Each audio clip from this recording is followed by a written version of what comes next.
Bienvenue sur la présentation de ce Dacia Duster en biocarburant, GPL et essence, en finition prestige. Hop, année 2021 avec un peu plus de 40 000 km au compteur, c'est une première main. Donc voilà, là je vous présente un petit peu l'extérieur du véhicule, puis je passerai à la présentation intérieure. On passera par les petites imperfections du véhicule et puis on finira tout naturellement par un test routier. Donc voilà un petit peu pour l'extérieur du véhicule. Je vais passer tout de suite à l'intérieur. Hop, avec les 4 vitres électriques juste ici. Là, vous avez, je vais aller les chercher sur la portière, mais c'est vrai que sur les Duster, hop, la commande des rétros est juste ici. Bien évidemment, c'est keyless, donc vous n'avez pas besoin de la clé pour ouvrir le véhicule. Vous vous approchez et le véhicule, hop, s'ouvre tout seul. Pardon, je vais y arriver. Là, vous avez le commodo pour l'éclairage automatique. Hop, je vais mettre en 0,5 tout de suite. On retrouve le volant multifonction de chez Dacia avec la commande, comment dire, du régulateur de vitesse juste ici. Vous avez le bouton commande vocale juste là et le commodo des essuie-glaces qui se trouve juste ici. Là, on a les compteurs analogiques avec l'écran de chez Dacia, la climatisation automatique qui se trouve juste ici. Là, vous avez 2 ports USB et vous avez juste ici l'allume-cigare 12 volts. Hop, c'est une boîte manuelle 6 rapports et vous avez le frein de parking manuel qui se trouve juste ici. Hop, je vais sortir du véhicule en vous présentant un petit peu les sièges en tissu. Donc, très honnêtement, ils sont vraiment en super état. J'ai pas de déchirure, j'ai pas de trous.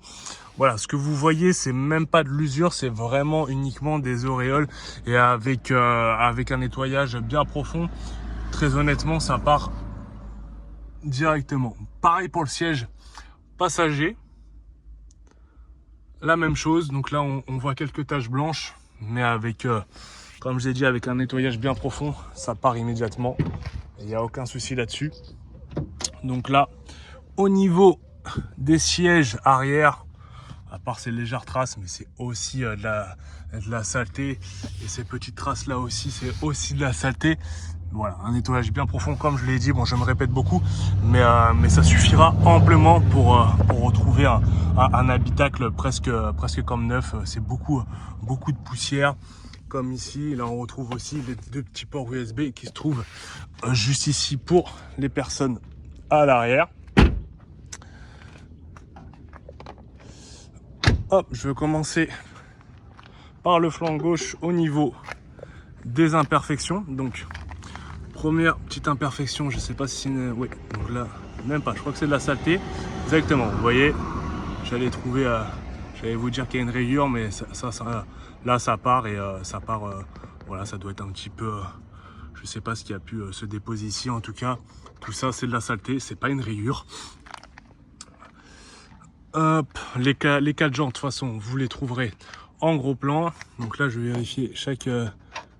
Là, par contre, vous avez juste ici une légère trace. Là, je pense que... J'essaie de gratter, mais là aussi, pareil. Quelques coups de portière juste ici et ici. Vous avez... Hop... Là, vous avez la rayure est bien présente, mais elle n'est pas très profonde. En revanche, celle-ci, elle est un tout petit peu plus.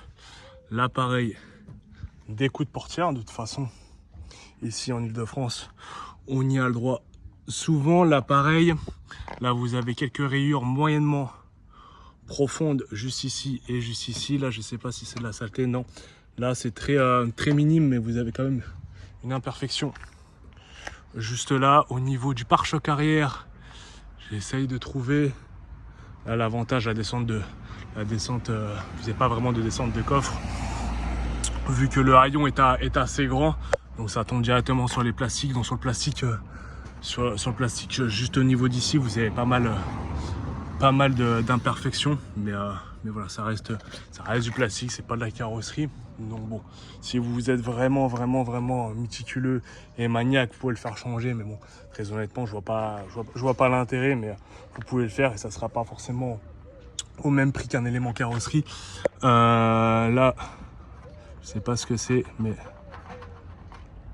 vous avez pour moi, c'est pas les imperfections. Je pense que ça doit être soit des traces de colle, parce que c'est vraiment en relief, et avoir vraiment un impact ici, c'est très étrange. Pour moi, c'est vraiment de la colle ou que sais-je. Là, vous avez pas mal de saleté au niveau de la trappe à essence. Là, vous avez des légers projectiles là aussi. Là, des petites griffures. Je vais passer quand même par le toit parce que sait-on jamais si vous avez des pocs ou si le véhicule a été grêlé. En tout cas, moi je vois pas grand chose au niveau du toit. Je vais faire pareil au niveau du châssis pour voir si on voit quelque chose. Personnellement, je vois rien d'anormal. J'essaie de chercher les petites imperfections qu'il peut avoir. Là, vous avez une légère rayure. Pareil, quelques coups de portière au niveau du côté passager. Vous avez des petits pocs ici. Les rétros sont relativement en bon état. Voilà, vous avez peut-être une petite imperfection qui se trouve juste ici. Et là, la plus grosse imperfection du véhicule, elle est ici. Voilà, c'est à l'avant droit. Donc là, ça a été frotté toute cette partie-là. Voilà, le reste, ça reste des imperfections très mineures. Et de toute façon, on passe tout de suite au test routier. On se retrouve pour le test routier de ce Dacia Duster. Donc là, je vais démarrer immédiatement le véhicule pour que vous puissiez un petit peu écouter en même temps que moi si le véhicule démarre tout naturellement au quart de tour. Pas de bruit anormal. Voilà, le véhicule démarre directement. Donc pas de souci à ce niveau-là. Moi, je vais me lancer directement sur la route de mon agence. Hop, donc là, comme pour habitude, le test routier consiste à la fois vérifier au niveau de la géométrie, au niveau du parallélisme s'il n'y a pas de soucis particuliers, aussi au niveau des suspensions du véhicule, l'embrayage, et aussi pour voir un petit peu le freinage et aussi voir le châssis comment il se comporte. On se retrouve après le cut du feu rouge. C'est vrai que ce feu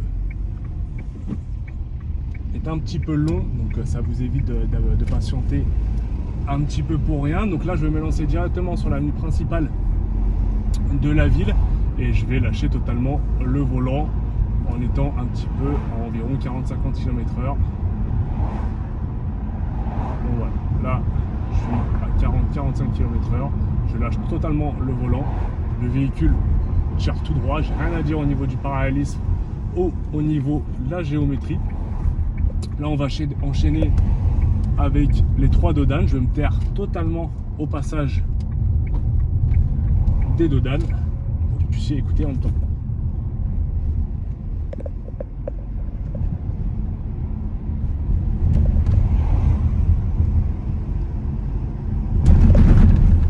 Bon, on reste sur un SUV sans surprise. Pas de bruit. Ah oui, le dépassement est un petit peu.